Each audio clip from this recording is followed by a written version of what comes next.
చేసి కర్దమని బాగా చెప్పారనమాట. సో, ఇప్పుడు నెక్స్ట్ మనకి ఇంకొక అవతారము, 6వ అవతారం. అది 5 వరకు అయిపోయినాయి.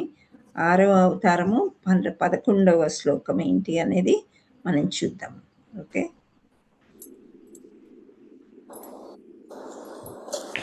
కొంచెం ఏమైందో నెట్ అక్కడక్కడ స్టక్ అయితుంది. నాతో సహకరించండి. హరే కృష్ణ. గాలి చల్లగా ఉంది కదా మాతాజీ, దానికే ఉండొచ్చు. వర్షం నెట్ కంటే వర్షం పడుతుంది కదండి, ఇలా సన్నగా పడుతుంది, దానికి ఏదన్నా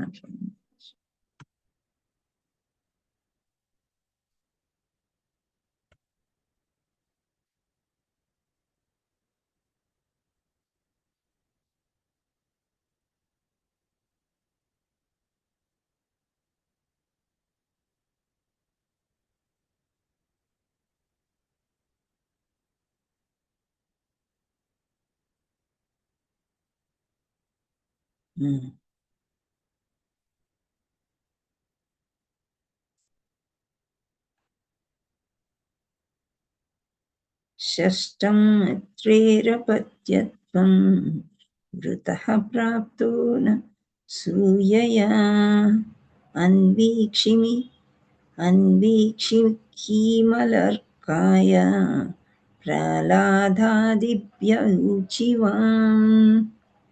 అత్రి మహర్షి తనయుడే పురుషుని 6వ అవతారము.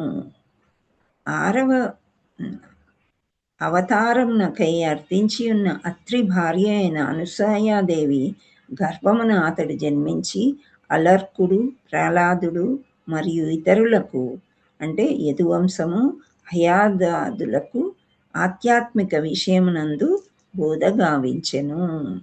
సో అత్రి మహర్షి అండ్ అనసూయ గొప్ప పతివ్రత. ఈమె గురించి మనకు చాలా బాగా తెలుసు కదా, అనసూయ మాత గురించి. సో ఫస్ట్ మనం చదువుకుందాం. చదివిన తర్వాత మనం ఎక్స్ప్లెనేషన్కి వెళ్దాం. ఓకే. నాగమణి అవధానం చదవండి, శ్లోకం చదవండి. హరే కృష్ణ మాతాజీ. షష్టం ఓకే మాతాజీ. షష్టం ఆత్రేరవత్యత్వం వృతః ప్రాప్తో న సూయయా అన్వీక్షికీమలర్కాయ ప్రహ్లాదాదిభ్య ఊచివాన్. హరే కృష్ణ. హరి బోల్. బబితా మాతాజీ శ్లోకం చదవండి. హరే కృష్ణ మాతాజీ. ప్రణామం. షష్టం అత్రేరపత్యత్వం వృతః ప్రాప్తో న సూయయా అన్వీక్షికీమలర్కాయ ప్రహ్లాదాదిభ్య ఊచివాన్. హరి బోల్. Thank you. అనురాధ మాతాజీ శ్లోకం చదవండి. హరే కృష్ణ మాతాజీ. షష్టం అత్రేరపత్యత్వం ఋతయా ప్రాప్తో న సూయయా అన్వీక్షికీమలాకాయ ప్రహ్లాదాదిభ్య ఊచివాన్. హరి బోల్. హరే కృష్ణ మాతాజీ. హరే కృష్ణ. రమాదేవి మాతాజీ మీరు చదవండి. హరే కృష్ణ మాతాజీ. హరే కృష్ణ. షష్టం అత్రేరవత్యం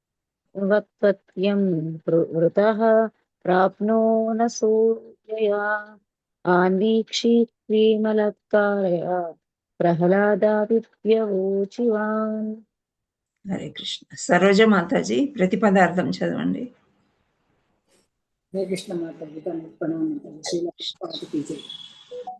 షష్టం 6వ అవతారమున అత్రి యొక్క అపత్యత్వం పుత్రునిగా పుతః ప్రార్థింపబడినవాడై ప్రాప్త లభించను అనసూయ ద్వారా అన్వీక్షికి ఆధ్యాత్మిక విద్యను అలర్కునకు ప్రహ్లాద ఆదిభ్య ప్రహ్లాదుడు మున్నగు వారికి ఊచివాన్ ఉపదేశించను.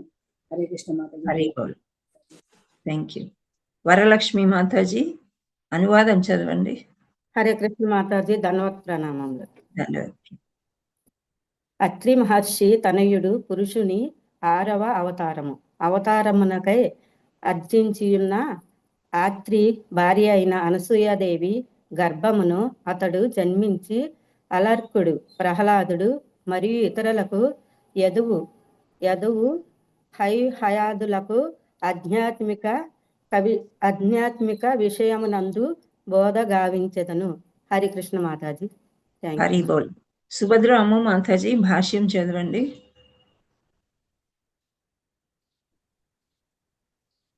హరే కృష్ణ మాతాజీ. హరే కృష్ణ. భాష్యము. అత్రి మహర్షికి అనసూయకు విష్ణు భగవానుడు దత్తాత్రేయుని రూపమున అవతరించెను. భగవానుని అవతారముగా దత్తాత్రేయుని జన్మ వృత్తాంతము బ్రహ్మాండ పురాణమునందు పేర్కొనబడింది. ప్రతి పతివ్రతమైన అనసూయాదేవి చరితమును వర్ణించేడి సమయమున ఆ విషయము తెలుపబడింది. బ్రహ్మ విష్ణు మహేశ్వరులతో అత్రి మహర్షి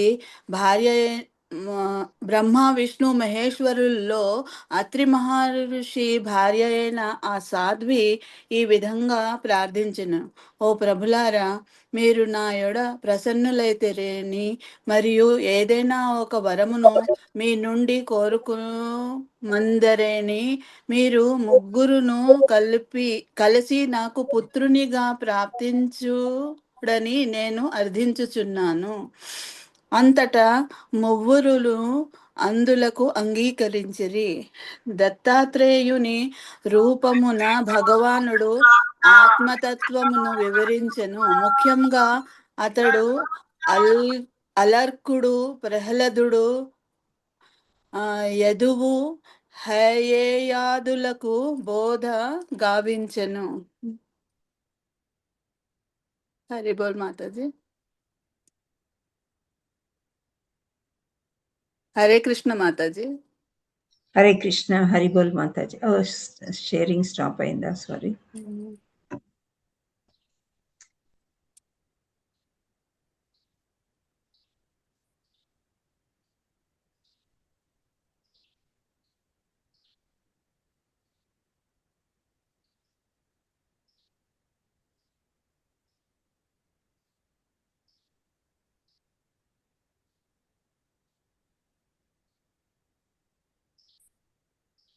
హరే కృష్ణ. హరే కృష్ణ. అయిపోయిందా? చదివేశారా? కాల్ వచ్చింది మాతాజీ, డిస్టర్బ్ అయ్యాను. అయిపోయింది మాతాజీ. హరే కృష్ణ. సో ఇప్పుడు వరుసగా మనీషా మాతాజీ మీరు గైడ్ చేస్తారా? ఎస్ మాతాజీ. ఈ హ్యాండ్ రైజ్ చేసిన వాళ్ళందరితోనే శ్లోకం చదివించు. ఓన్లీ శ్లోకం. Okay Mataji. Thank you. Sharada Prasad Mataji unmute చేసుకోండి. ఓకే. షష్టం అత్రేరపత్యత్వం వృతః ప్రాప్తో న సూయయా అన్వీక్షీకీమలర్కాయ ప్రహ్లాదాభిదిభ్య ఊచివాన్. Hare Krishna Mataji. Hare Krishna. Thank you Mataji. Subhadra Mataji unmute చేసుకోండి. హరే కృష్ణ. ప్రణామం. షష్టం అత్రేరాపత్యత్వం వృతః ప్రాప్తో న సూయాయ అన్వీక్షి కిమలార్కాయ ప్రహ్లాదాదిభ్యా ఊచివాన్. Hare Krishna. Hare Krishna. Thank you Mataji. Srilatha Mataji unmute చేసుకోండి. హరే కృష్ణ మాతాజీ. దండాత్ ప్రణామాలు మాతాజీ. షష్టం అత్రేరపత్యత్వం వృతః ప్రాప్తో న సూయయా అన్వీక్షికీమలర్కాయ ప్రహ్లాదాదిభ్య ఊచివాన్. Hare Krishna Mataji. Thank you Mataji. Thank you Mataji. Lakshmi Jagadish Mataji unmute చేసుకోండి. హరే కృష్ణ మాతాజీ. దండాత్ ప్రణామం మాతాజీ. షష్టం ప్రేరపత్యత్వం వృతః ప్రాప్తో అనసూయా అన్వీక్షికీమలార్కాయ ప్రహ్లాదాదిభ్య ఊచివాన్. Thank you Manisha Mataji. ఇప్పుడు కృష్ణకుమారి మాతాజీ మీరు చదవండి. హరే కృష్ణ మాతాజీ. దండాత్ ప్రణామం. షష్టం ఆత్రేరపత్యత్వం వృత ప్రాప్తో న సూయయా అన్వీక్షికీమలార్కయ ప్రహ్లాదాదిభ్య ఊచివాన్. హరే కృష్ణ మాతాజీ. హరి బోల్. మిగతా వాళ్ళు వేరే చదివారు కదా ఈ రోజుకి. మళ్ళీ రేపు చూద్దాం. హరే కృష్ణ. సో ఈ శ్లోకంలో మనం ముఖ్యంగా ఎవరి గురించి తెలుసుకుంటాం అని అంటే దత్తాత్రేయుల గురించి. విన్నారా దత్తాత్రేయుల గురించి మాట ఎప్పుడైనా? విన్నాను మాతాజీ. చరిత్ర ఎవరైనా చదివారా? దత్తా పారాయణం చేశాం మాతాజీ. ఆ చరిత్ర చాలా బాగుంటది. మీరు చదివారో లేదో కానీ చదవకపోతే చదవండి. దత్తాత్రేయుడు అంటే ఎవరు? మహావిష్ణువు. ఇక్కడ అవతారమైన మహావిష్ణువు అని ఇక్కడ తెలుసుకుంటున్నాం కానీ అయితే మామూలుగా మనం అక్కడ చదువుకున్నామో సాయిబాబాని పూజ చేసినప్పుడు చదువుకుంటాం కదా దత్తాత్రేయుడి గురించి మోస్ట్లీ. అంటే నేనైతే అలా చేశాను. దత్తుడి గురించి తెలుసుకోవాలని దత్త చరిత్ర ఒకసారి చదివాను, ఇంకా చదివితే బాగుంటుంది. సో దాంట్లో ముఖ్యమైన ఉద్దేశం ఏంటి, భగవంతుడు ఏమి నేర్పించాడు? దత్తుడు అంటే ఎవరు? వీళ్ళ ముగ్గురు అన్నమాట. ఎవరు ముగ్గురు? బ్రహ్మ విష్ణు మహేష్. సో ఇప్పుడు మామూలుగా మన కోరికలు ఎలా ఉంటాయి చెప్పండి?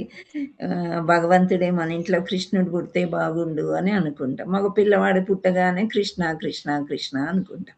కానీ అత్రి మహర్షి అంటే చాలా గొప్ప ముని అన్నమాట. సో ఆయన యొక్క భార్య అనసూయాదేవి. ఆమె పాతివ్రత్యానికే బాగా పేరు. సో ఇలాంటి వాళ్ళు ఏంటి అంటే భగవంతుడికి బాగా తపస్సు చేసి ఘోరమైన తపస్సు చేస్తాడు అత్రి మహర్షి. చేసి మీరే మాకు పుత్రులు కావాలి అని అనుకుంటారు, అని కోరుతారు. అప్పుడు దత్తాత్రేయుడు జన్మిస్తాడనమాట. ఆ జన్మ యొక్క కారణం మనం ఇదైతే ఎలా ఏ విధంగా ముగ్గురు జన్మించారు అని మీకు ఏమైనా అనసూయాదేవి స్టోరీ తెలుసా? తెలుసు మాతాజీ. చెప్పండి. ప్రతివ్రత ముగ్గురు సాక్షాత్ దేవుడే సంతానం కావాలంటే తను ఆ దేవుడు వచ్చి పరీక్షిస్తాడనమాట. అప్పుడు పరీక్షలో తాను గుర్తుపడుతుంది అనమాట. పరీక్ష ఇది నాకు పరీక్ష అని. ముగ్గురు అంటే చెప్పకూడదని వస్త్రాలు లేకుండా భోజనం వడ్డించమని అంటే తను అప్పుడు ధ్యానం చేసుకొని సాక్షాత్ భగవంతుడే వచ్చినాడు అని తన ఆ శ్రీ మహావిష్ణువునే ఒక చిన్న బాబు లాగా రూపం చేసి పాలిస్తుంది అనమాట. తను శరీరం నుంచి పాలిస్తే అప్పుడు వాళ్ళు చాలా సంతోషించి ఇంకా ముగ్గురు సాక్షాత్కారం అవుతారు మాతాజీ. హరిబోల్. ఎస్. సో ఈ స్టోరీ అంతా కూడా ఇక్కడ భాగవతంలో మనకి ఇంకా ముందుకి చాప్టర్స్ లో వస్తాయేమో, ఇప్పుడు ప్రస్తుతానికైతే రాలేదు. కానీ ఇక్కడ మనం తెలుసుకోవాల్సింది ఏంటంటే అత్రి మహర్షి తనయుడే. అత్రి మహర్షి గురించి మనము తెలుసుకోవాలంటే ఆయన మహాపురుషుడు అన్నమాట. ఎటువంటి అతను అని అంటే బాగా తపస్సు చేయగలిగే అంత మహాపురుషుడు. సో అత్రి మహర్షి ఆ విధంగా. ఇక్కడ మనకి అత్రి మహర్షి గురించి తెలుసుకోవాలంటే కొన్ని మనము చూడాలన్నమాట. ఏంటి అంటే ఒక నిమిషం.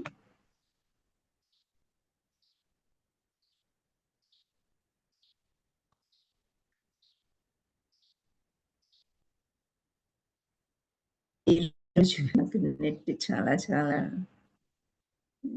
కష్టంగా ఉంది.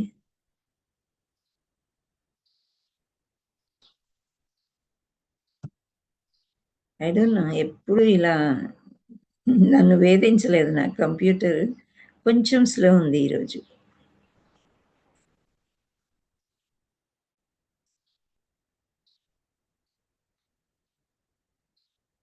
సో అత్రి మహర్షి గురించి మనం చెప్పుకోవాలంటే ఆయన చాలా వేద మంత్రాలు, ఆ మంత్రాలకి గుర్తించబడ్డాడు. వేద మంత్రాలు బాగా వస్తాయండి.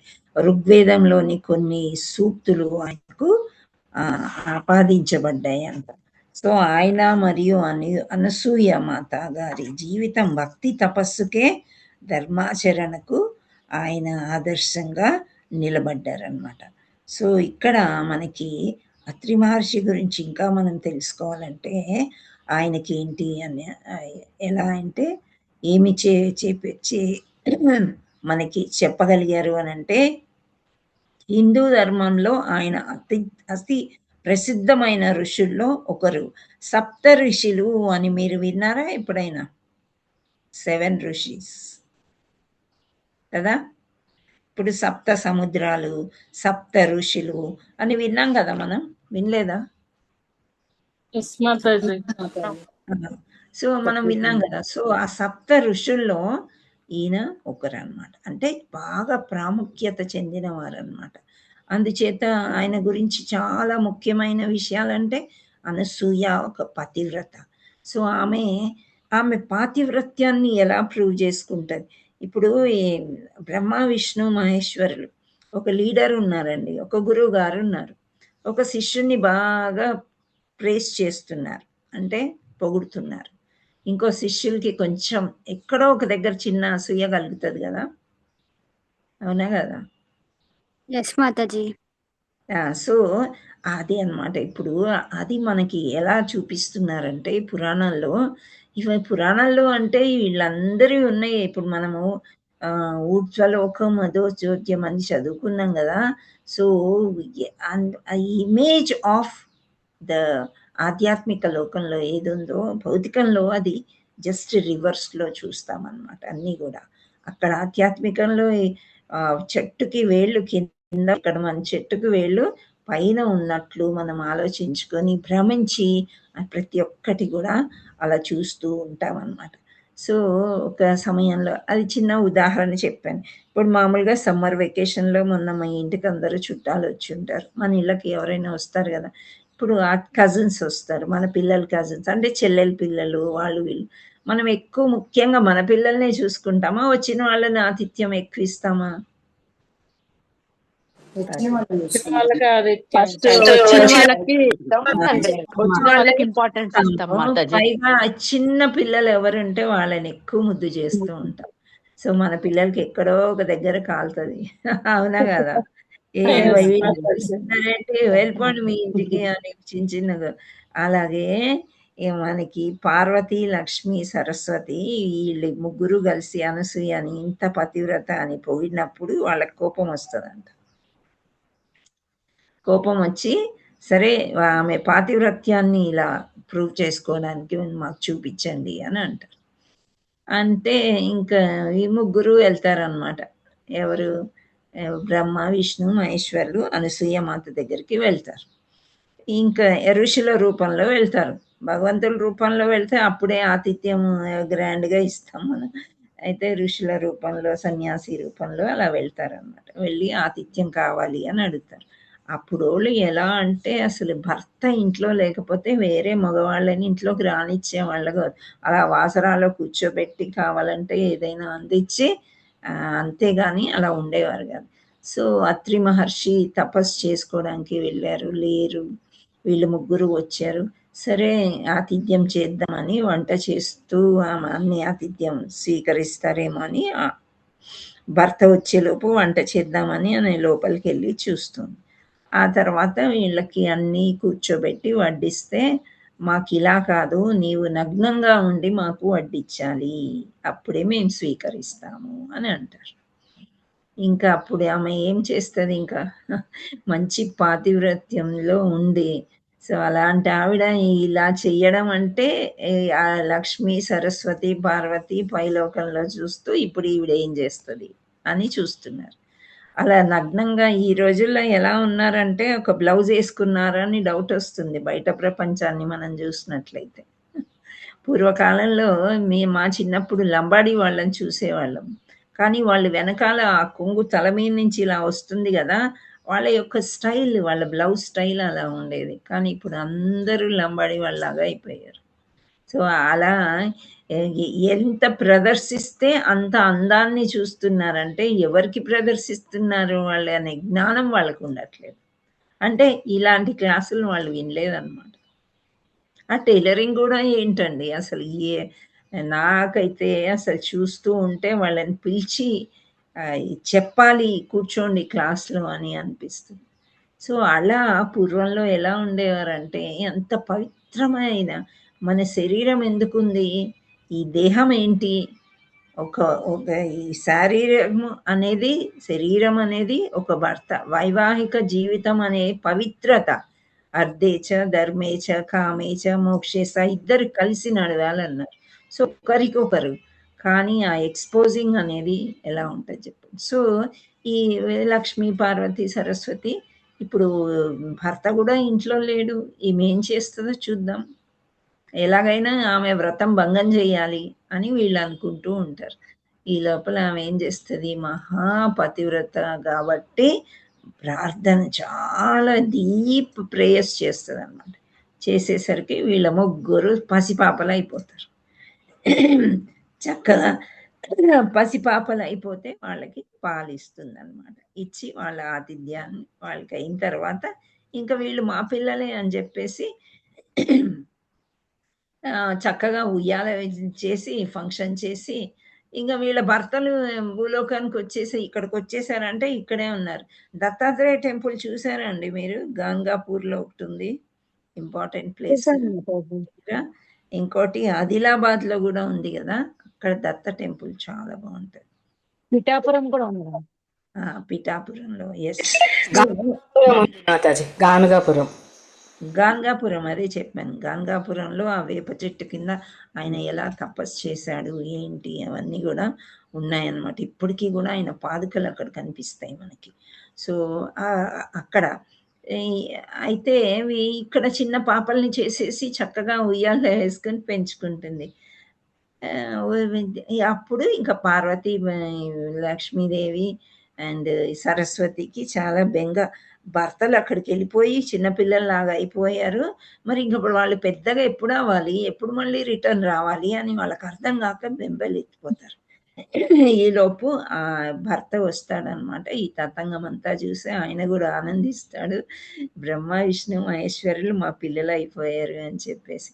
అప్పుడు ఇంకా వీళ్ళు వచ్చి వేడుకుంటారు అనసూయాదేవిని.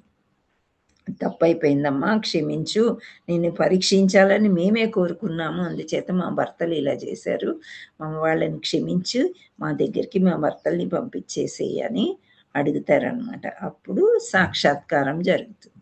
జరిగినప్పుడు వీళ్ళ ముగ్గురు ఒకటైపోయి దత్తాత్రేయకి 3 తలలు ఉంటాయి అన్నమాట.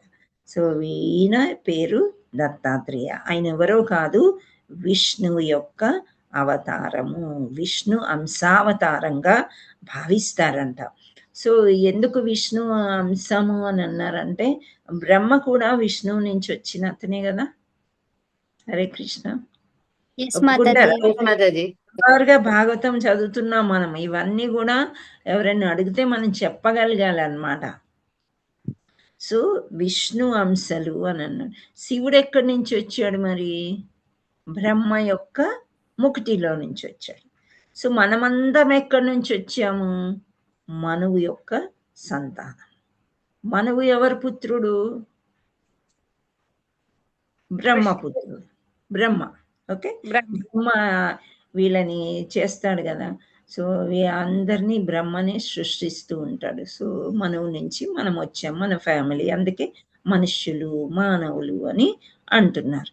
సో అంటే మనం కూడా మమైవాంశో జీవలోకి, అన్ని జీవులు కూడా నా అంశాలే అని కృష్ణుడు అన్నాడు. ఓకే, సో అందుకని ఇక్కడ విష్ణు అంశావతారంగా భావిస్తారు ఎవరిని? దత్తాత్రేయ. సో ఇంకా 3 పుత్రులు. పురాణాల ప్రకారం అత్రి అనసూయ దంపతులకి 3 మహానుభావులు జన్మిస్తారనమాట. ఎవరు అనంటే దూర్వాస మహాముని. దూర్వాస మహాముని దేనికి ఫేమస్?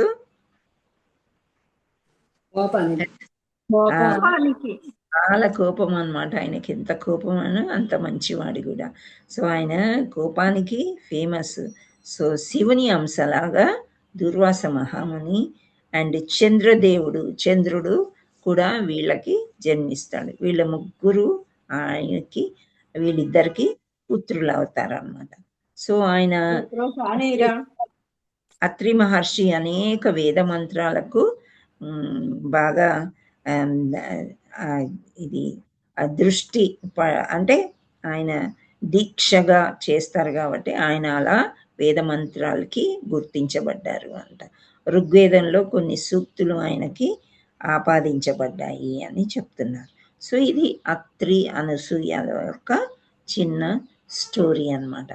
సో ఈ 4 వేదాలకి కూడా ఆయన ఏం నేర్పించారు అని అంటే ఇక్కడ దత్తాత్రేయుడికి 3 తలలు ఉంటాయి. త్రిమూర్తులు ఐక్యతను సూచించి సాంప్రదాయంలో మనం భావిస్తాం అన్నమాట. ఆయనకి వాహనాల్లాగా అంటే ఆయన వెనక మీరు నిజంగా దత్తాత్రేయుడిని చక్కగా చూస్తుంటే 4 కుక్కలు కనిపిస్తాయి కదా. అవును మాతాజీ. కదా ఆవు కూడా ఉంటుంది, ఆవు కూడా ఉంటుంది మాతాజీ. Very good, very good. Yes. So ఈ 4 కుక్కలు అనుకోకూడదు మనం, 4 వేదాలకి ప్రతీకలు అంటారు. ఆయన వేదాలని కూడా బాగా వల్లించాడని ఇప్పుడు తెలుసుకున్నాం కదా. సో ఆ 4 వేదాలకి ఆ 4 కుక్కలు ప్రతీకగా భావిస్తాం. ఇంకోటి ఆవు ఏంటంటే భూమాత, ధర్మము, పోషణకు ప్రతీక. పోషణ మనకంతా వచ్చేది భూమాత నుండే కదా. సో భూమాత నుండి ఇంకేమేమి నేర్చుకోవాలో కూడా దత్తాత్రేయులు వారు చాలా బాగా చెప్పారనమాట. మీ దగ్గర దత్త చరిత్ర ఉంటే లాస్ట్ పేజెస్ చదవండి. ఆయన 300 కంటే ఎక్కువ లెసన్స్ నేర్పించారు మనకి. అన్ని 2 సెంటెన్సెస్ ఉంటాయి, చాలా బాగుంటాయి. దాంట్లో 24 ఇప్పుడు నేను చెప్పడానికి ప్రయత్నం చేస్తాను. సో ఇవి ఆయన చేసిందనమాట. సో ఆయన అది కాకుండా ప్రహ్లాదుడికి కూడా గురువు, యదువంశానికి కూడా గురువు అని ఇక్కడ శ్లోకంలో మనము చెప్పుకున్నాం. అండ్ అంటే వీళ్ళు మామూలుగా ఇప్పుడు అందుకే మనకి గురువులు ప్రచారం చెయ్యండి చెయ్యండి చెయ్యండి అని చెప్తారు. మనకు సమయం దొరికింది కదా, నేను చదివేస్తాను, నా పుణ్యం నా దగ్గరే పెట్టుకుంటాను, అది కాదు. కనిపించిన వాళ్ళకంతా ఏవైనా కొత్త విషయాలు వాళ్ళకి కొత్తనే కదా, భక్తులు కాని వాళ్ళకి ఇది కొత్తదే. ప్రయత్నం చేయాలి. ఎవరు వినడానికి ఇష్టపడరు, అబ్బా భగవంతుడి గురించా అన్నట్టు. అదే వేరే ప్రజల్ప ఉంటుంది కదా, ఆ అమ్మాయి ఇలా, ఈ అబ్బాయి ఇలా, నీకు తెలుసా, వాళ్ళు కలిశారు, వాళ్ళు విడిపోయారు, ఇవన్నీ చాలా ఇంట్రెస్టింగ్ టాపిక్స్.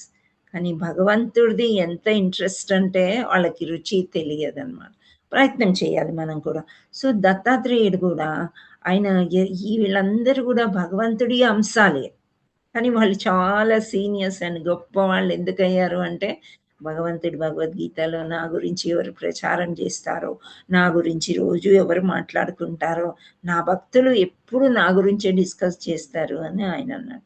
సో అలా ఉండే వాళ్ళంటే భగవంతుడికి ప్రీతికరం అన్నమాట.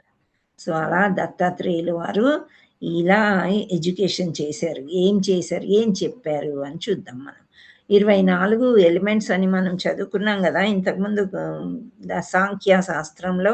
కపిల భగవానుడు 24 ఏవేవని చెప్పాడు? పంచభూతాలు, పంచేంద్రియాలు, జ్ఞానేంద్రియాలు, కర్మేంద్రియాలు, బుద్ధి, అహంకారం అని చెప్పాడు.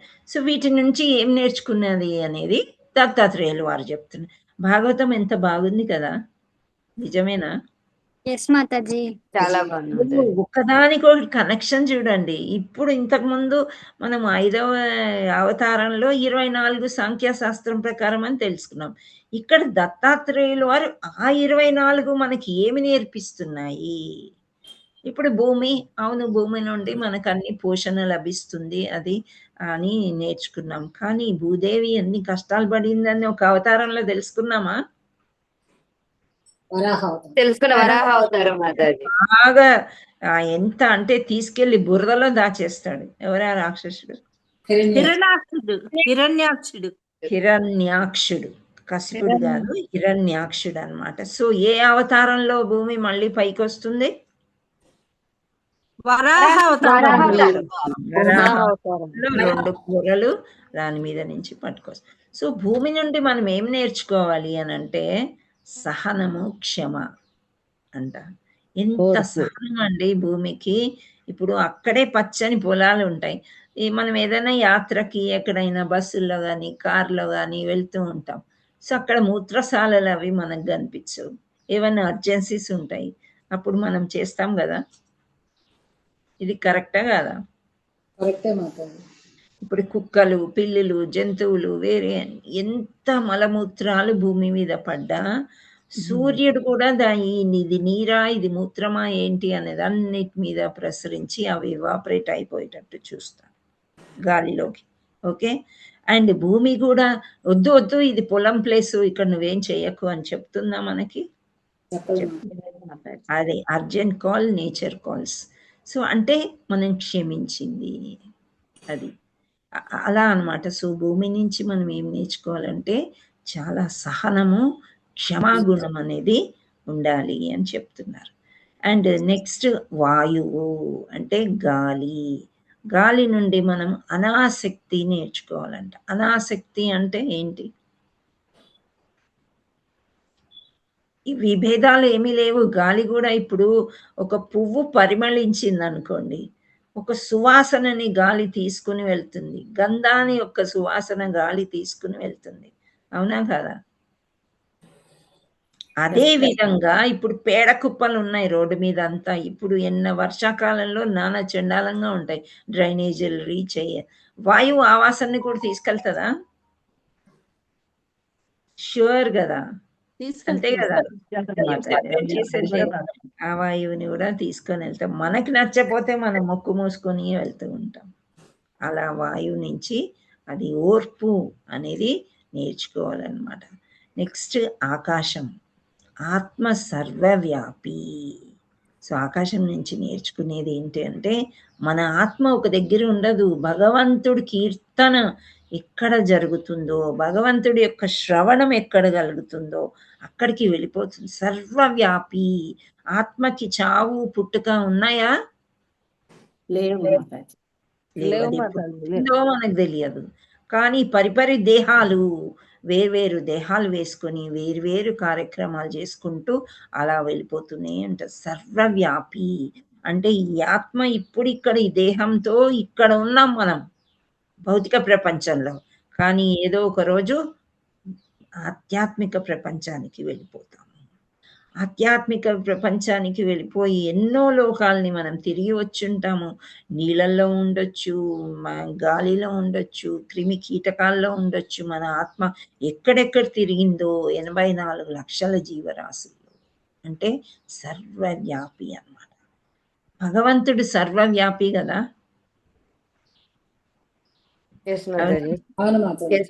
ఆత్మ కూడా సర్వవ్యాపి. ఓకే. ఆ దేహాన్ని తీసుకునే దాన్ని బట్టి మన బిహేవియరు, మన నడవడిక, మన ప్రకృతి అవన్నీ ఉంటాయి అన్నమాట. కానీ ఆత్మ ఎప్పుడు శుద్ధంగా ఉంటుంది. జనన మరణాలు ఏంటి అనేది అసలు ఆత్మకు తెలియదు. ఆత్మ ఎప్పుడు యంగ్గానే ఉంటుంది. చూడండి, ఏజ్ పెరుగుతుంది కానీ మనస్సులో ఏజ్ పెరుగుతుందా చెప్పండి? పెరగదు మాతాజీ. దేహానికి. అందుకే చూడండి, ఏజ్ పెరిగినా కానీ మనం యూత్ తోని ఉండాలి అని అనుకుంటాం. యూత్ లాగా అందంగా ఉండాలి అని అనుకుంటాం. చిన్నపిల్లలతో స్నేహం చేస్తే ఒకలాంటి సంతోషం మనకి. మన ఏజ్ గ్రూప్ వాళ్ళని పక్కన పెట్టేస్తాం. ఇవన్నీ ఏంటి? ఆత్మ లక్షణాలు అన్నమాట. ఓకే, అది. సో ఆత్మ సర్వవ్యాపి. నెక్స్ట్ నీరు. నీరు అంటే ఇప్పుడు పవిత్రత, మృదుత్వం. పవిత్రత అంటే ఇప్పుడు మనకి నీళ్లు, మనకి ఏదైనా చెయ్యి కడుక్కోవాలన్నా, దేహం కడుక్కోవాలన్నా, పరిశుభ్రం చేయాలంటే నీరు. కొందరు ఎండాకాలంలో నీళ్ళకి చాలా కష్టపడ్డారు కదా. సో ఇలా నీరు మనకి లోపల నుండి వెలుపల నుండి కూడా పవిత్రతని చేకూరుస్తుంది. గంగలో మునిగితే ఏమవుతుంది? పాపాలన్నీ కూడా వెళ్ళిపోయి పవిత్రం అవుతాము అని చెప్తారు. మళ్ళీ వెలుపలికి రాగానే పాపాలు చేయడము స్టార్ట్ అన్నమాట. అది మనం చెప్పుకోవడం కాదు, ఆచార్యులు చెప్తూ ఉంటారు అన్నమాట. అంటే అప్పుడు మనం వెళ్ళి మన పాపాలని కడిగేస్తాము, మళ్ళీ స్టార్ట్ చేస్తాం. ఏనుగు స్నానం లాంటిది అని అంటారు. ఏనుగు బాగా స్నానం చేసి ఎంజాయ్ చేస్తుందంట కొలంలో. తర్వాత ఏమవుతుంది? వచ్చి బాగా బురద జల్లుకుంటేనే దానికి హాయిగా ఉంటుందంట. సో అలానే మనం చేస్తూ ఉంటాం. కానీ అప్పుడప్పుడు మనం రీఛార్జింగ్ సెంటర్స్ లాగా వెళ్ళి యాత్రలకి అలా చేసుకోవాలి. సో నీరు పవిత్రత. తర్వాత మృదుత్వం. అవును, నీరు ఎవరినైనా హర్ట్ చేస్తుందండి? దెబ్బలు తగులుతాయా నీరుతోని? పెద్ద జలపాతం నిలబడ్డాం అనుకోండి, పట్టుమని మన తల మీద పడితే ఏదో అదిరినట్టు అనిపిస్తుంది. కాకపోతే ఫోర్స్ ఎక్కడికైనా మనం ఈడ్చుకొని పోగలుగుతుంది. కానీ మామూలుగా నీరు చాలా మృదువుగా ఉంటుంది. దాహం వేస్తే దాహాన్ని తీరుస్తుంది కదా. సో మనం నేర్చుకోవాల్సింది ఏంటంటే పవిత్రత, మృదుత్వం అనేది నీరు నుండి నేర్చుకుంటాం. అగ్ని, అగ్ని కూడా పవిత్రీకరణ, తేజస్సు. సో అగ్ని ఇప్పుడు సీతమ్మ నిప్పు లాంటిది అంటారు. ఇప్పుడు అనసూయ కూడా నిప్పు లాంటి వాళ్ళు. వీళ్ళంతా బాగా ఎందుకు అలా అనంటే వాళ్ళు మొత్తం భగవంతుడికి భర్తకే అంకితం అన్నమాట. వేరే వాళ్ళు వాళ్ళకి తెలియదు. సీతమ్మని అగ్ని ప్రవేశం చేస్తే ఏమైంది? కాలిపోయి బూడిదైపోయిందా? లేదు మాతాజీ, నెగ్గి లేచింది మాతాజీ, నెగ్గింది, ఏమి అగ్ని పరీక్షను నెగ్గింది. అది అగ్ని అంత పవిత్రీకరణ ఉండాలి అన్నమాట మనకి. ఇప్పుడు హోమం చేసేటప్పుడు అగ్ని ప్రజ్వలిల్లుతుంది. చాలాసేపు మంత్రాలు అన్నీ చేసి హోమగుండంలో అవన్నీ వేసి మంత్రం చేస్తారు. చేసిన తర్వాత ఆ బూడిద పెట్టి మనం అంట్లు తోముకోవడము, సామాన్లు తోముకోవడం చేయం కదా. అది మనం పవిత్రం అని చెప్పి నుదుట తిలకంలాగా దిద్దుకుంటాం. అగ్నికి అంత పవిత్రీకరణ ఉంది. అండ్ ఇప్పుడు గోల్డ్ కరిగిస్తారు, ఇంకేవో అన్ని. ఎందుకు గోల్డ్ అగ్నిలో కరిగిస్తారు? ఏమన్నా మలినాలు ఉంటే వెళ్ళిపోయి ప్యూర్గా రావాలని చెప్పేసి. అండ్ తేజస్సు, తేజస్సు అంటే ఇప్పుడు మనం మంచిగా ఉంటే ఆ వెలుతురులోకి అందరూ వస్తారు. బ్రహ్మ తేజస్సు అని నేర్చుకున్నాం కదా. లేదు మనం తేజస్సే లేకుండా ఎప్పుడు చీకట్లోనే ఉన్నామనుకోండి, మనకు పవిత్రీకరణ ఉండదు. ఆ తేజస్సు అనేది మనలో కూడా ఎంటర్ అవనీయకుండా మనం చేసుకుంటాం. సో అగ్ని నుండి మనము తెలుసుకోవాల్సింది పవిత్రీకరణ, తేజస్సు. తర్వాత చంద్రుడు. చంద్రుడు ఏంటి అంటే, చంద్రుడి నుంచి ఏం నేర్చుకోవాలంటే, చంద్రుడు పున్నమి చంద్రుడు చక్కగా గుండ్రంగా ఉండి బోలెడంత వెలుతురిచ్చి అందంగా ఉంటాడు కదా. వెన్నెల రాత్రి అని అంటాం. సో ఆ చంద్రుడు మరుసటి రోజు ఏమవుతుంది? కొంచెం తగ్గుతుంది, కొంచెం కొంచెం కొంచెం తగ్గి నెలవంక అంటాం. అది అయిపోయిన తర్వాత కనిపించాడు ఒకరోజు కదా. సో ఇది మన శరీరాంతో పోల్చుకోవచ్చా? లేదు మాతాజీ, పోల్చలేమా? ఎలా పోల్చవచ్చు? పోల్చవచ్చు. శరీరం కూడా మారుతుంది. ఎలా మారుతుంది? పుట్టినప్పుడు చిన్న బిడ్డలాగా, ఆ తర్వాత యూత్, యూత్ లో ఎలా ఉంటుంది అంటే సో అలా మంచి అందంగా ఉంటారు కదా యూత్. అరౌండ్ 40 years దాకా ఎంతో అందంగా కనిపిస్తారు. 40 కూడా కాదనుకోండి, ఓ 30 ఏళ్ళ దాకా. ఆ తర్వాత నెమ్మదిగా తగ్గుతుంది తగ్గుతుంది తగ్గుతుంది. ముసలి వాళ్ళు అయిపోయిన తర్వాత ఈ శరీరం అనేదే అంతరించిపోతుంది కదా. కానీ ఆత్మ అసలు మారదు. చంద్రుడు అనేవాడు ఉన్నాడు, కానీ అది పెరగడం, అమావాస్య పౌర్ణమి పెరుగుతూ వస్తూ ఉంటాడు. దాని వెనకాల ఇంకా చాలా స్టోరీస్ ఉన్నాయి ఎందుకు చంద్రుడికి అలా అయింది అనేది. సో ఇది అన్నమాట. ఇది మన శరీరం ఎలా పోల్చుకోవచ్చు అంటే, శరీరం కూడా ఇలాగే మారుతుంది. దాన్ని మనం యాక్సెప్ట్ చేయాలి. మన ఆత్మ అంతే, మారదన్నమాట. సో మన చిన్నప్పుడు మా ఆత్మ ఎట్లా ఉందో ఇప్పుడు కూడా అట్లే ఉంది, కానీ శరీరం మారుతుంది. దీన్ని యాక్సెప్ట్ చేయాలి. ముసలితనం అనేది అందరికీ వస్తుంది, దానికి సిగ్గుపడేది ఏమీ లేదు, రైట్. సో అది నా శరీరం ఇప్పుడు సహకరించట్లేదు, సహకరించినంత వరకు నేను ఈ పని చేస్తాను, అంతవరకే ముందుకెళ్ళాలి మనం. కానీ దాని గురించి సిగ్గుపడవలసింది, వేరే వాళ్ళు బాగా కాళ్ళు చేతులు బాగా నడుస్తున్నారు, వాళ్ళు వెళ్ళిపోతున్నారు, మమ్మల్ని వదిలేసి, ఇవన్నీ మనం ఉండకూడదు అనమాట. చంద్రుడు చంద్రుడే ఏమి చేయలేకపోతున్నాడు. పున్నమ చంద్రుడి రోజు ఎంతమంది ఎంత లైక్ చేస్తారో, అమావాస్య అంటే చీకటికి ఎవరు ఇష్టపడరు. ఆ తర్వాత నెక్స్ట్ డే ఒక నెలవంక లాగా వస్తాడు. ఎంతో అది చూసి ఎవరి ఫేస్ అన్న చూస్తే మంచి జరుగుతుంది ఏదో చెప్తూ ఉంటారు కదా. సో అలా చంద్రుడు వస్తే ఒక సంతోషం. అలా మన శరీరం కూడా మారుతూ ఉంటుంది, కానీ ఆత్మ మారదు అని తెలుసుకోవాలంట. నెక్స్ట్ సూర్యుడు గురించి. సూర్యుడు ఏంటి? తీసుకున్న దాన్ని తిరిగి ఇవ్వడము. అది మళ్ళీ అనాసక్తి అని అంటున్నారు. అంటే ఏం తీసుకుంటాడు సూర్యుడు? ఏం తీసుకుంటాడు చెప్పండి? నీరు. Very నీరు. good. ఆవిరిలో Yes. ఆవిరి రూపంలో నీరు సముద్ర తీసుకుంటారు. జలాలు కానీ, నదీ జలాలు కానీ, కొలను కానీ, లేక్స్ ఏమున్నా కానీ చక్కగా ఆవిరైపో అన్నిటినీ తీసేసుకుంటాడు. కానీ మళ్ళీ ఇచ్చేస్తాడు. తీసుకుని ఏం చేస్తున్నాడు? మేఘాల రూపంలో అక్కడే ఉంటాయి అవి. ఆ మేఘాలు కరిగినప్పుడు మళ్ళీ మనకి వర్షాలని వస్తాయి. సో మనం తీసుకున్నదంతా తిరిగి ఇచ్చేయాలి. ఇక్కడ ఆచార్యులు ఏం చెప్తారు? మీరు ఇంత జ్ఞానాన్ని తీసుకున్నారు, ఆ జ్ఞానాన్ని పంచండి, అందరికీ పంచండి పంచండి అని అంటూనే ఉంటారు అన్నమాట. సో అది మనకి ఓకే. నెక్స్ట్ సూర్యుడు అయిపోయినాక ఒక పావురం, అంటే జీవరాశులు ఎన్నో ఉన్నాయి కదా, 84 లక్షల జీవరాశులు, అందులో కొన్ని జీవరాశుల్ని కూడా తీసుకున్నారు దత్తాత్రేయులు వారు. పావురం అంటే అతి మమకారం బంధనానికి కారణం అంట. పావురాలు చాలా ప్రేమగా ఉంటాయి అని చెప్తున్నారు. అవి చిహ్నం కూడా కదా, తెల్ల పావురము కొన్నిటికి చిహ్నం లాగా కూడా వాడుతూ ఉంటారు. సో అతి మమకారం. ఇక్కడ ఇంకా శ్రీల ప్రపాదులారు మైథున శక్తి కూడా ఇస్తారనమాట. అంటే ఆడ మగ పావురాలు చాలా ప్రేమగా ఉంటాయి. మీరు గమనించుంటారు, ఇప్పుడంతా పావురాలు అందంగా లేకుండా గ్రే పావురాలు పిచ్చి జనం లాగా వచ్చేసాయి కదా సిటీలో అంతా కూడా, బిల్డింగ్లు అన్నీ పాడు చేస్తూ ఉన్నాయి. సో ఎందుకు అనంటే వాటికి అతి మమకారం, అతి బంధనానికి కారణం అట్రాక్షన్ ఎక్కువ. మైథున క్రియ దానంత ఫాస్ట్గా ఏది చెయ్యదంట, గుడ్లు పెట్టడము, పిల్లల్ని చేయడం, అందుకనే అన్ని పావురాలు అనమాట. సో అది అది బంధనానికి కారణం అవుతుంది. అంటే పావురాన్ని మనం ఎగ్జాంపుల్గా తీసుకోలేము.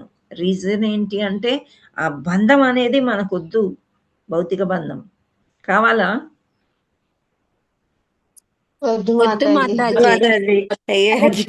భౌతిక బంధం అసలే వద్దు. అది ఏదో మనం వచ్చేసాము దీంట్లోకి, మన డ్యూటీ మనం చేసుకోవాలి, వెళ్ళిపోవాలి. సో ఈ పావురాన్ని చూస్తే అతి మమకారము, అతి మమకారం చేతనే కదా కురుక్షేత్ర యుద్ధం అంత పెద్దగా జరిగింది. అది అన్నమాట. సో ఆ బంధనానికి కారణం అంట. తర్వాత కొండ చిలవ, పైథాన్ అంటారు, పెద్ద పాము, తెలుసా మీకు? తెలుసు మాతాజీ. కొండ చిలవ అదేం చేస్తుంది? మనిషిని కూడా మింగేయగలుగుతుందంట. ఆ మింగేయడమే పని, ఇంకా మెల్లగా కొరుక్కుని తినడం అట్లాంటివి ఏముండదు. మింగేసిన తర్వాత ఏమవుతుంది? పెద్ద పాము కదా, డైజెషన్ అవ్వదు కదా.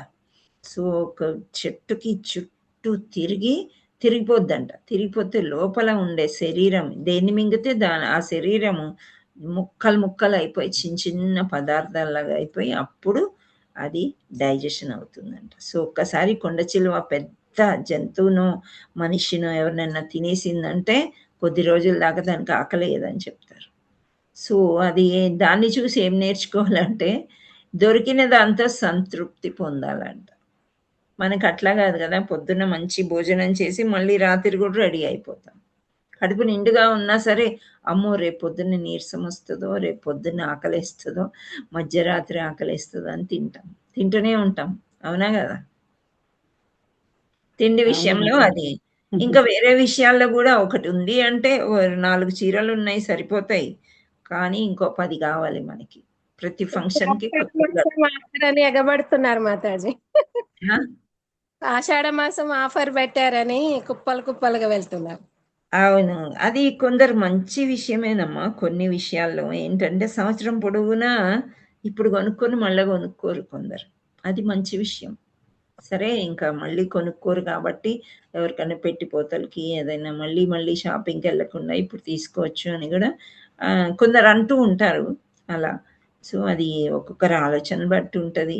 తక్కువ వస్తున్నాయని తీసి పెట్టుకోవడము, అనవసరంగా మనకు అవసరం లేనప్పుడు తీసుకోవడం అనేది రాంగ్. ఓకే, అవును. ఇప్పుడు ఆషాఢం సేల్, తర్వాత శ్రావణం సేల్, ఎప్పుడు ఏదో ఒక సేల్ ఉండనే ఉంటుంది అనుకోండి. సో అలా కొండ చిలువ దొరికిన దాంతో సంతృప్తి పొందాలంట. మన గోవర్ధన గిరివరదాస్ ప్రభుజీ ఏమంటారు తెలుసా? కంచంలో వచ్చిన అన్నంతో సంతృప్తి పొందాలంట. ఇది లేదు అది లేదు అని ఎప్పుడు అనకూడదంట. ఉప్పు లేదు కారం లేదు ఇలా కూడా అనకూడదంట. ఇంకోటి భార్య కానీ భర్త కానీ అది డిసైడెడ్ అంతే, వాళ్ళతోనే సంతృప్తి చెందాలి. లేదు నేను ఇది ఇలా అయి ఉంటే నాకు వేరే వాళ్ళు వచ్చేవారు. ఈ చిన్న చిన్న పోట్లాటలు అప్పుడు అనుకుంటాం చూసారా, దట్ ఈస్ వెరీ రాంగ్ అని చెప్తారనమాట ఆయన. సో ఇవి 2 కూడా కంచంలో వచ్చే అన్నాన్ని కానీ, భార్యని కానీ, జీవితాన్ని, తల్లిదండ్రులని అయితే మనం యాక్సెప్ట్ చేస్తాం. అలాగే భార్యని కానీ, భర్తని కానీ యాక్సెప్ట్ చేయడం నేర్చుకోవాలి అని చెప్తున్నా. ఒక్కొక్క సమయం ఎలా ఉంటుందంటే వాళ్ళు చాలా చిరాకు చేస్తారండి ఆపోజిట్ వాళ్ళు, భార్య అయినా భర్త అయినా. అప్పుడు అనిపిస్తుంది నిజంగా, ఇప్పుడు ఈ భగవద్గీత చదివిన తర్వాత నిజంగానే ఎంత పాపం చేస్తే ఇట్లాంటి ఇంటికి వచ్చాము, ఇలా వచ్చాము అని అనిపిస్తుంది. కానీ అది అది పోగొట్టుకోవాలి. ఈ జన్మలో పోగొట్టుకోలేదనుకోండి, మళ్ళీ వచ్చే జన్మలో మళ్ళీ వస్తారు.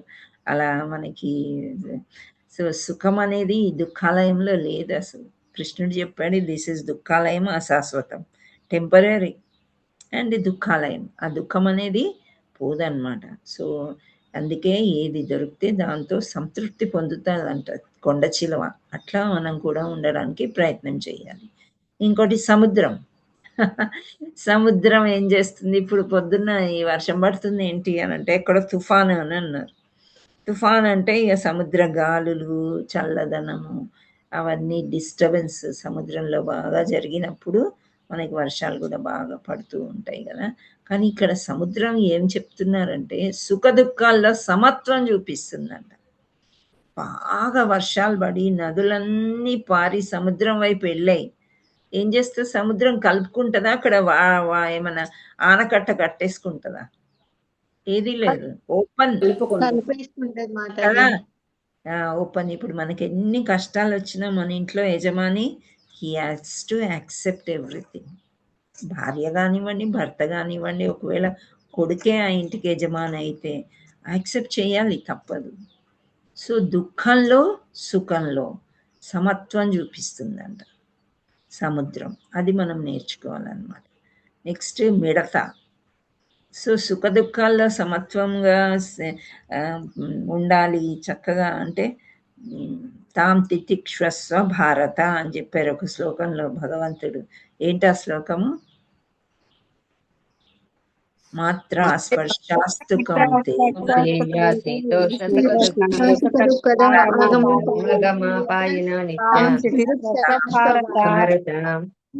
కొంచెం ఓర్చుకో అర్జున, యు టాలరేట్.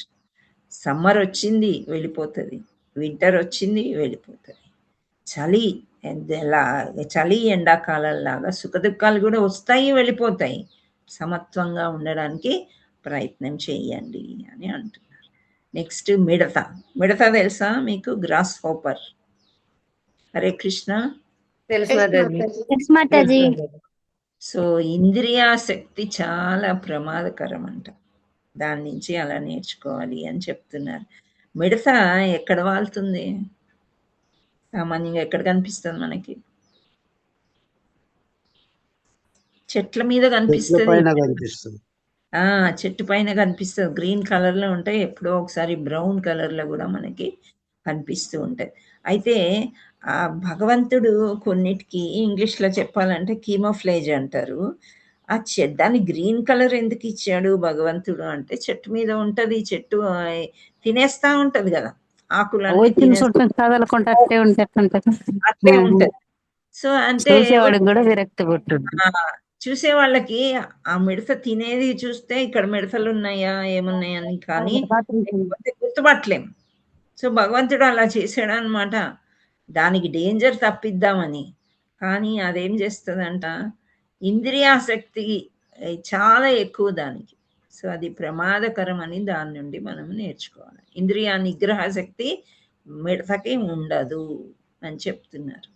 సో ఆ మిడతని పట్టుకుని యాక్చువల్లీ నాకు తెలిసి పొలాల్లో మంటలు కూడా పెట్టి వాటిని కాలుస్తారంట కదా, మిడతలు ఎక్కువైపోతాయి అంటే వాటికి తెలుసు ప్రమాద పరిస్థితి అని చెప్పి, అయినా కానీ ఎక్కువగా గుంపులు వచ్చేస్తాయి అన్నమాట. సో అది నేర్చుకోవాలి. ఇంద్రియాన్ని తేనెటీగ అవసరమైనంత మాత్రమే సేకరించాలి. తేనెటీగ పొట్ట అట్లా ఏమన్నా ఉంటుందా అమ్మ? మన పొట్ట అంతా నింపుకొని ఫుడ్ లాగా తేనెటీగకి చాలా తక్కువ మకరందాన్ని సేకరిస్తుంది. అది సేకరించి అది తీసుకెళ్ళి తేనె గట్టిగా ఏమంటారు బీహైవ్ షెల్ఫ్ తేనె పట్టు దాంట్లో దాస్తుంది. అవునా? రాణి ఈగ వచ్చి అన్ని చిన్న పిల్లలకి ఆ గుడ్లకి వాటికి ఆ తేనెని పంచుతుంది. సో మనం ఏంటి దొంగలం, మనుషులందరూ కూడా దొంగలే. భగవంతుడు ఎంత బాగా చేశాడండి సృష్టి. తేనెటీగని ఆర్టిఫిషియల్గా ఇప్పుడు ఏమంటారు ఆ గూళ్ళని తేనె తట్టు దాన్ని ఆర్టిఫిషియల్గా కూడా చేసి పెడుతున్నారు. సో దట్ రాణి ఈగ వచ్చి గుడ్లు పెట్టి ఈ మగ ఈగలన్నీ తీసుకొచ్చి, మీకు తెలుసా ఇది చరిత్ర అంటే వాటి యొక్క లైఫ్ హిస్టరీ? హరే కృష్ణ. విన్నాం కానీ మర్చిపోయాం మాతాజీ. మర్చిపోయాను. స్కూల్స్ చెప్తారు ఏంటంటే తేనెటీగలు సింగిల్ గా జీవించలేవు. అసలు యాక్చువల్లీ ఏ జీవులు కూడా సింగిల్ గా జీవించలేము. మనం కూడా ఒక్కరే ఉండలేం కదా. ఒక్కరే ఉండవలసి వచ్చిన పరిస్థితి ఇంట్లో వస్తే సత్సంగ్కి వెళ్ళడమో గుడికి వెళ్ళడమో చుట్టాలు అనే వాళ్ళు ఉన్నారు. సో సంఘజీవులు అంటారు వీటిని. ఓకే, ఈ సంఘజీవులకి తేనెటీగలు కూడా అట్లాంటివే. సో ఇవి ఏం చేస్తాయి అంటే డివిజన్ చేసుకుంటాయి అన్నమాట. దాంట్లో తేనెటీగల్లో కొందరేమో వర్కర్స్ పోయి వర్క్ అన్ని పని చేసుకుంటూ వస్తాయి. అవి మొగ ఈగలు అనమాట. ఒకటే ఆడ ఈగ ఒక ఇంట్లో ఉంటుంది, అది బాగా గుడ్లు పెడుతుంది అనమాట. ఈ వర్కర్స్ అందరు కూడా తేనె పట్టును అల్లుతాయి. తేనె పట్టును కూడా కనీసం చూసి ఉంటారు కదా, చక్కగా గదులు గదులు గదులు గదులు లాగా ఉంటాయి. ఈ గదులన్నిట్లోకి పోయి ఒక్కొక్క గుడ్డు పెడుతుంది. ఎవరు? రాణి ఈగ. సో రాణి తేనెటీగ గుడ్లు పెట్టిన తర్వాత ఈ మొగ ఈగలు తీసుకొచ్చి ఫుడ్ ఆ తేనెని అందులో వేసి ఆ గుడ్లని పెంచి పిల్లల్ని చేస్తాయి అన్నమాట. సో మన మానవ జాతి ఏం చేస్తుంది, దాన్ని కాల్చేస్తారు, దాన్ని పట్టుకుంటారు, ఆ తేనెటీగలకి ఏదో చూపిస్తారు, అవన్నీ ఎగిరిపోతాయి. తేనె నిండిపోయిన తర్వాత అది తీసి పిండి మనకి పట్టు తేనె అని మనకు అమ్ముతూ ఉంటారు. ఓకే, అది నిజమైన తేనె. కానీ బెల్లం పాకాన్ని కూడా మనకి తేనెలాగా అమ్ముతున్నారు. అంటే తేనెటీగ ఎంత సుకుమారంగా పువ్వుల్లోకి వెళ్ళి దాని యొక్క పైపు ఉంటుంది, ముక్కు పైప్ లాగా ఉంటుంది దానికి. సో దాన్ని బట్టి మకరందాన్ని సేకరించుకొని తీసుకెళ్ళి దాచుకుంటుంది. అంతేగాని అంతకంటే ఎక్కువ తీసుకోదన్నమాట. సో మనం కూడా ఎంత అవసరమో అంతే మనం సేకరించాలి. ఇప్పుడు మాతాజీ మంచి ఎగ్జాంపుల్ చెప్పారు, డిస్కౌంట్ సేల్. సో అలా సో పంట జనవరిలో వచ్చింది. ఇప్పుడు బియ్యం, కొత్త బియ్యం చాలా చౌకగా ఉంటాయి. ఒక 4-5 బస్తాలు పడేసుకుంటే సంవత్సరం పొడుగునా మనకి నిల్వ ఉంటాయి. సో ఇవన్నీ ఎంత అవసరమో అంత తీసుకోండి అని ఇక్కడ తేనెటీగ దగ్గర నుంచి నేర్చుకోవాలంట. ఏనుగు, నెక్స్ట్ ఏనుగు కామవాంఛ వల్ల పతనం చెందుతుందంట. సో ఏనుగు నుంచి మనం నేర్చుకోవాల్సింది ఏంటంటే అది కామవాంఛ వల్ల చాలా పతనం చెందుతుంది అని చెప్తున్నారు. సో ఇక్కడ మనం వివాహేతర సంబంధాలే కానివ్వండి, లేదా అమ్మాయి అబ్బాయి ప్రేమించుకున్నారు, యాసిడ్ పోసిస్తామని అదని ఇదని, ఇవన్నీ ఎందుకు జరుగుతాయి అంటే కామవాంఛ ఎక్కువ అయిపోయినప్పుడు, కోరికలు ఎక్కువ అయిపోయినప్పుడు మనకి పతనమే జరుగుతుంది అని ఏనుగు నుండి తెలుసుకోవాలి అని చెప్తున్నారు. నెక్స్ట్ తేనె సేకరించేవాడు అంటే అధికంగా కూడబెట్టడం వ్యర్థం. ఇందాక నేను ఇక్కడ 14వ చదవకుండానే 12ది తేనెటీగ దగ్గర చెప్పాను కదా మనం ఎంత దొంగలమని. అవసరమా మనకి తేనె? మనకు తెలియదు. పూర్వము తేనె, ఇక్కడ ఒక స్టోరీ కూడా చెప్తారండి. కింద పెద్ద లోయ ఉందంట, అక్కడ పాము ముంగీసనో ఏదో ఉంటుంది, కింద పడితే వాడు చచ్చిపోతాడు. పైన భగవంతుడు చెయ్యి అందిస్తున్నాడంట, కానీ భగవంతుడు చెయ్యి చూసుకోకుండా తేనె పట్టులోంచి చుక్క నెయ్యి కారుతుందంట. తేనె కారుతుంటే ఆ చుక్క కోసం చూస్తున్నాడంట. ఆ తేనె నా నోట్లో పడితే నాకు కొంచెమన్నా ఎనర్జీ వస్తుంది, నేను టేస్టీగా పుట్ట తేనె అంటే పట్టు తేనె నేను తాగినట్లు ఆనందం కలుగుతుందని ఆనందాన్ని వెతుక్కుంటున్నాడు. కానీ ఇక్కడ భగవంతుడిని ప్రార్థించాలి కదా ఇంత డేంజర్ సిచ్యువేషన్లో ఉన్నప్పుడు. తేనె కోసం మనకెందుకు? సో తేనెను సేకరించేవాడు, అధికంగా కూడబెట్టేవాడు వ్యర్థపరుడు అని తెలుసుకోవాలంట మనం. తర్వాత జింక ఏంటి? చెవుల ద్వారా వచ్చే మోహానికి జాగ్రత్త అని చెప్తుందంట.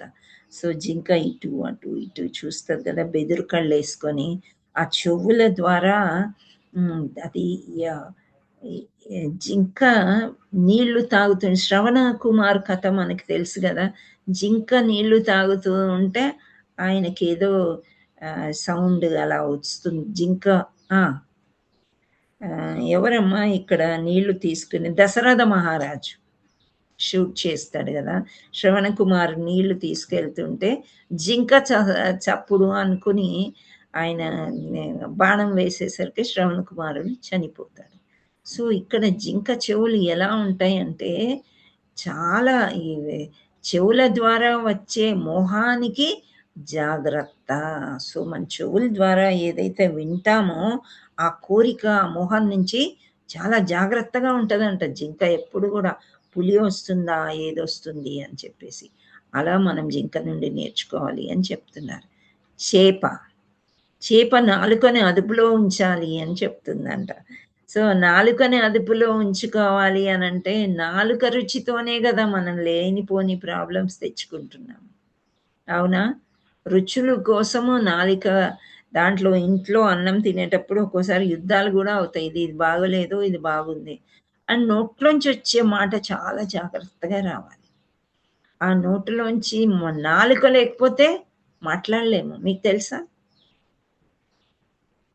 తెలుసా ఆ విషయము? నాలుక లేకపోతే మనం మాట్లాడలేము. మాట్లాడేది కూడా వాచో వేగం మనసో వేగం అనే ఒక శ్లోకం ఉంటుంది. సో అది చాలా అదుపులో పెట్టుకోవాలి ఎప్పుడు నాలికని అనమాట. అంటే అందుకే మౌనవ్రతం చేయండి అని చెప్తారు, ఎంత అవసరమో అంత మాట్లాడండి అని చెప్పేసి. సో చేప నాలుకని అదుపులో ఉంచుకోవాలి అని చెప్తుందంట, దాన్ని చూసి మనము నేర్చుకోవాలి. ఇంకోటి పింగళ, ఆశలు విడిపిస్తే నిజమైన శాంతి. పింగళ అనే వ్యక్తి గురించి మనం తెలుసుకున్నాం కదా. సో ఆమె నుంచి మనం నేర్చుకోవాలి అంటే, ఆమె ఒక వేశ్య, ఋషి దగ్గరికి వస్తుంది కదా, ఆయన ఈరోజు కాదు రేపు, ఈరోజు కాదు రేపు అని అలా పోస్ట్పోన్ చేసేసరికి తర్వాత ఆమె భక్తిలోకి వచ్చేస్తుంది అనమాట. సో ఆశలన్నీ వదిలిచ్చేసుకుంటే నిజమైన శాంతి లభిస్తుంది అని పింగళ నుంచి నేర్చుకుంటాం అన్నమాట. తర్వాత కూరరా పక్షి అంట, అది స్వార్థాన్ని వీడిస్తే ప్రశాంతత అని నేర్పిస్తుంది. స్వార్థం అంతా నాది నాది అనుకోకూడదు, మనది అనుకోవాలి. మనది మనము కలిసి ఒక ప్రసాదం ఒకరికి దొరుకుతుంది. ఇప్పుడు గుళ్ళో మనం అందరం కలిసి వెళ్ళాం, కొందరికి పువ్వు దొరుకుతుంది, కొందరికి తులసాకు దొరుకుతుంది, కొందరికి ప్రసాదం దొరుకుతుంది, కొందరికి ఏమీ దొరకదు. సో కొందరు ఎంత మంచి వాళ్ళు అంటే అది బయటకు తీసుకొస్తారు, వాళ్ళు ఒక్కరే సేకరించుకోకుండా చక్కగా అందరికీ పంచి పెడతారు. అది స్వార్థాన్ని వదిలేస్తే అమ్మయ్య నేను ఇంతమందికి ఇయ్యగలిగాను, పంచుకుని తింటే ప్రసాదం అవుతుంది, అది మనమే తింటే ఆ స్వార్థం అవుతుంది అన్న. సో ఆ స్వార్థాన్ని వదిలేయాలి అని చెప్తున్నారు. ఈ పక్షి చాలా స్వార్థంగా ఆమె కూడా ఆమె కట్టుకోవడము, అట్లా వాళ్ళ ఫ్యామిలీని చూసుకోవడం. ఫ్యామిలీ అఫైర్స్ అనేది జాగ్రత్త అనేది బర్డ్స్ నుంచే స్టార్ట్ అయిందండి. అంతకన్నా మిగిలిన జంతువులకి ఆ ఫ్యామిలీ కేరింగ్ అనేది తెలియదు అనమాట. నెక్స్ట్ బాలుడి నుంచి, చిన్న బాలుడి నుంచి ఏం నేర్చుకోవాలి అంటే వాళ్ళ యొక్క అమాయకత్వము, నిష్కపటత్వము. అసలు కపటం అనేది ఉండదు చిన్నపిల్లలకి. ఇప్పుడు మనము అప్పుడు ఏదో చిన్నగా కొట్లాడుకున్నాం అనుకోండి, భార్యాభర్తలమో ఇంట్లో ఒక మనిషితోనో ఎవరితోనో పూజ చేస్తున్నాము, ఆరతి చేస్తున్నాం, ఆ వ్యక్తి రారు ఆరతి తీసుకోవడానికి. కానీ అదే మన ఇంట్లో చిన్నపిల్లలు ఉంటే ఆర్తిని తాతగారు రాలేదు, మామయ్య రాలేదు అని అక్కడ తీసుకెళ్ళి ఇస్తారు. మీరు గమనించారు ఎప్పుడైనా? చిన్నపిల్లలు ఏది చేసినా ఫ్యామిలీ దగ్గర ఉండాలి అని అనుకుంటారు. అది నిష్కపటత్వం అన్నమాట. సో వాళ్ళ దగ్గర చూసి మనం నేర్చుకోవాలన్నమాట. అట్లాంటిది ఒక బాలుడి దగ్గర ఇంత అమాయకంగా ఉంటారు వీళ్ళు. ఏది నన్ను తిట్టారు, నన్ను కొట్టారు, నిన్న వాళ్ళని కొట్టుంటాం, మనం తిట్టుంటాం కూడా, కానీ అవన్నీ వాళ్ళు అప్పుడే మర్చిపోతారు అనమాట. మళ్ళీ అమాయకంగా వచ్చి మమ్మీ డాడీ అత్తయ్య మామయ్య అంటూ కలిసిపోతారు. అది మనకు కూడా అట్లాంటి నేచర్ ఉండాలి అని ఇక్కడ ఎవరు చెప్తున్నారు? దత్తాత్రేయుల వారి లెసన్స్ ఇవి. నెక్స్ట్ కన్య, కన్య నుంచి ఏం నేర్చుకోవాలంటే ఏకాంతము మనశ్శాంతి యొక్క విలువ. కన్య ఎప్పుడు ఏకాంతంగానే ఉంటుందంట. సామాన్యంగా అంటే ఆలోచనలు, కళలు వేరే వేరేగా ఉంటాయి కదా. సో మనశ్శాంతిగా ఆమెకి ఏమి బరువు బాధ్యతలు ఉండవు కాబట్టి ఆ విలువ అనేది వాళ్ళ దగ్గర నుంచి నేర్చుకోవాలి. బాణాలు వేసేవాడు కన్య ఎప్పుడైనా చూడండి ఫాదర్ మీద డిపెండ్ అయ్యి ఉంటుంది. ఫాదర్ ఏది చెప్తే అది నేను చెయ్యాలి, అమ్మ ఏది చెప్తే అది నేను చెయ్యాలి అని ఫ్రీగా ఉంటుందన్నమాట. ఆమె మైండ్ ఇట్లా బ్లాక్ అయిపోయి ఉండదు. అందుకని మనశ్శాంతిగా ఉంటుంది అని చెప్తున్నారు. ఈ రోజుల్లో అది చాలా కష్టం లేండి. నేను ఇది చదవాలి, అది చదవాలి. ఆడపిల్లలు కూడా బాగా డెవలప్ అయిపోయారు. వేరే రకంగానే ఉంటుంది. అది బాహ్య ప్రపంచం అనుకోండి, దాని గురించి మనం ఆలోచించకూడదు. ఆధ్యాత్మికతలో ఇలా ఉంటుంది.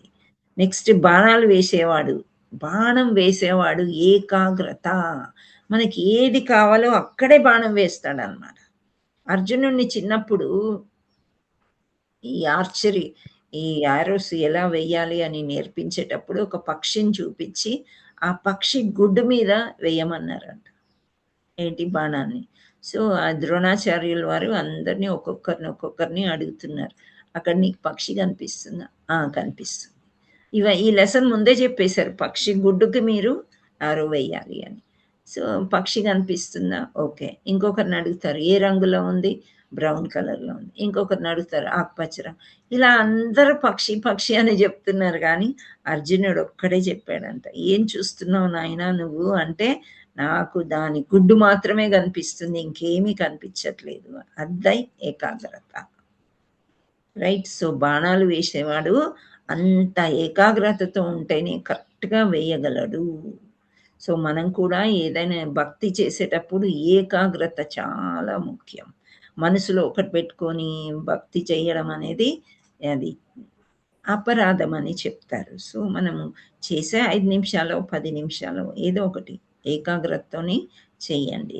పాము నెక్స్ట్ పాము అంటున్నారు. ఏం చేస్తుంది పాము అంటే, అవసరం లేని సంగతులను విడిచిపెట్టడం. ఇప్పుడు మనం ఎన్నెన్నో వింటాం కదా. ఇప్పుడు ఒక పార్టీకి వెళ్ళాము, అక్కడ ఏదేదో మాట్లాడుతున్నారు భగవంతుడి గురించి కాకుండా, విన్నాము ఓకే వాళ్ళతో, కానీ అది అక్కడే ఏం విడిచిపెడుతుంది పాము? కుసుమం. పాము యొక్క బాడీ తెలుసా మీకు?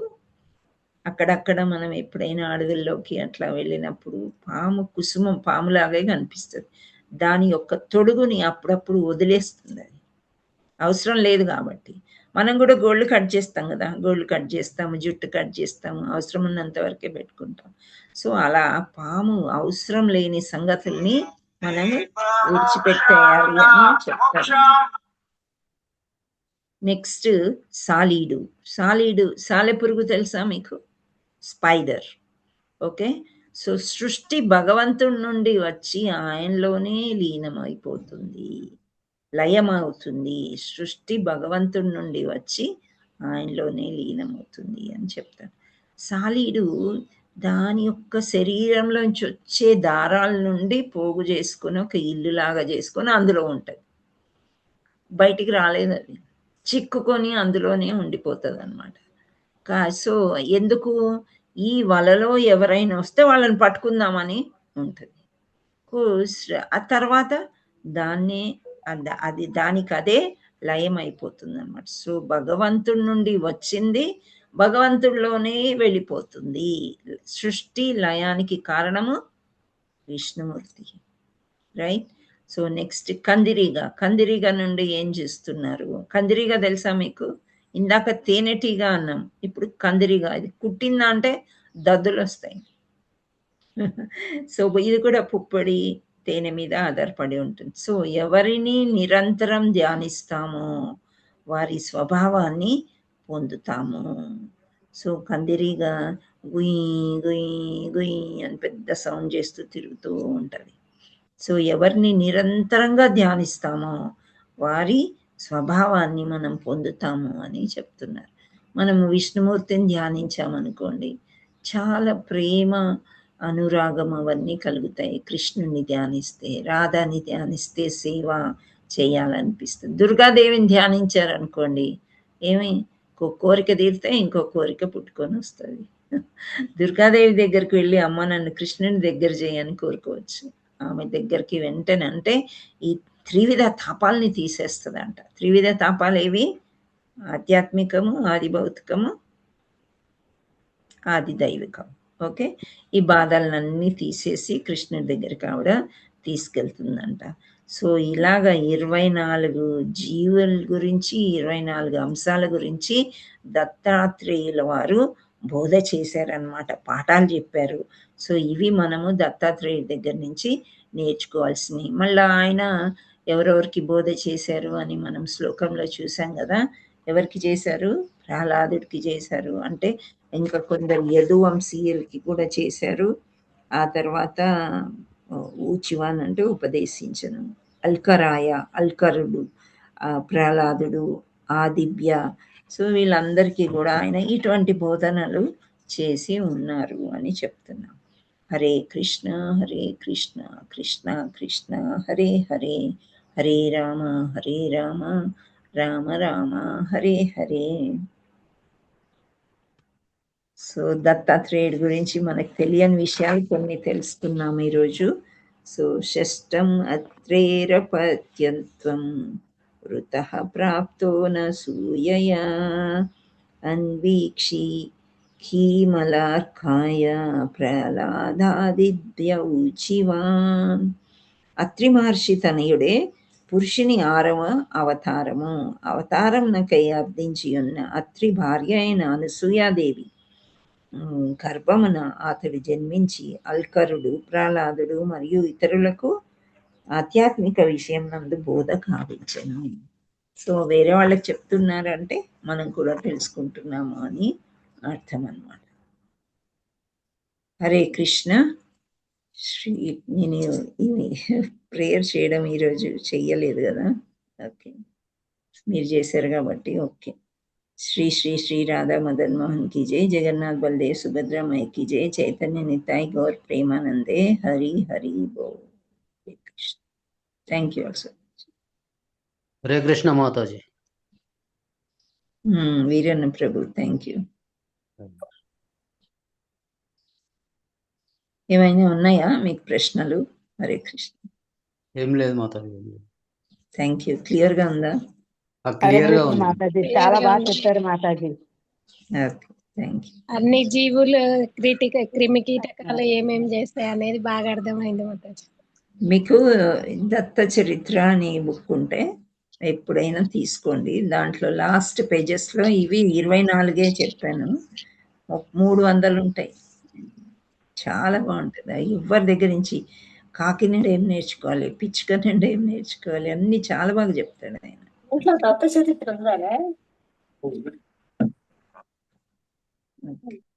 హరే కృష్ణ. సో ఏమీ లేకపోతే ప్రేయర్స్ చేద్దామా?